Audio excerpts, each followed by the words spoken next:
So in this video, I'm going to talk about how the Johnson & Johnson vaccine against coronavirus works.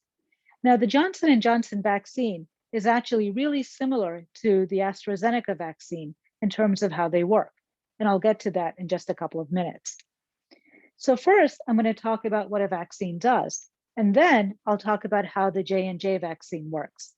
If you're interested in either the Pfizer or the Moderna vaccines, check out these other videos I've posted. All right, so what does a vaccine do? Well, essentially, it tries to mimic what our immune system would do if it met a virus that's not supposed to be there. So a virus gets into our body, and the immune system makes antibodies against this virus. And these antibodies stop the virus from infecting other cells and gets the infection under control. Now, the goal of a vaccine is to get our body to make these antibodies without having to get infected in the first place. Then, if we already have these antibodies and the virus does happen to come inside of our body, the antibodies are already there, ready to go. They'll attack the virus and prevent our body from essentially getting an infection. So how does this work with a vaccine? Well, the good thing is that our body can make antibodies not just to the whole live virus, but to parts of viruses. And these parts of viruses cannot make us sick. So if we can somehow get these parts of viruses inside of our body, we can make antibodies against them, but not get sick from the virus. All right, and so what does all of this have to do with the coronavirus vaccine? Well, the coronavirus is studded with these proteins on its surface called the spike protein.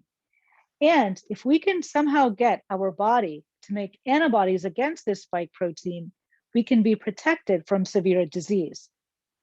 Now, all of the vaccines that are being produced, Pfizer, Moderna, AstraZeneca, Johnson & Johnson, Novavax, all of these vaccines are trying to get our body to make antibodies to the spike protein, but in different ways. So this is how the Johnson & Johnson vaccine works. It starts with an adenovirus. An adenovirus is the virus that causes the common cold. But this virus has been engineered, genetically modified, so that it cannot make us sick. So we take this adenovirus that can't make us sick, and what they do is they insert a piece of DNA that actually belongs to the coronavirus spike protein.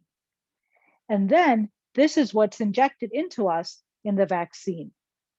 Now, our body takes this piece of coronavirus spike protein DNA, and it makes the spike protein in our body. And then our body recognizes this spike protein as something foreign, something that should not be there, and it makes antibodies against them. Now, these antibodies stay in our system so that if we were to get exposed actually to the coronavirus, they would be there and they would attack the coronavirus and prevent us from getting sick, or at least severely. The AstraZeneca vaccine actually works in a very similar way. It's just that the actual virus they use to carry in the spike protein DNA and the exact piece of the spike protein DNA they might use are different, but the principle is the same.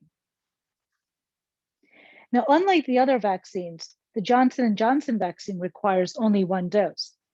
In addition, even though its efficacy is a little bit lower than for the Pfizer and Moderna vaccines, it seems to prevent severe disease in the South African population, which has had the South African variant. This is a mutated coronavirus that seems to be spreading a little bit faster than the original coronavirus.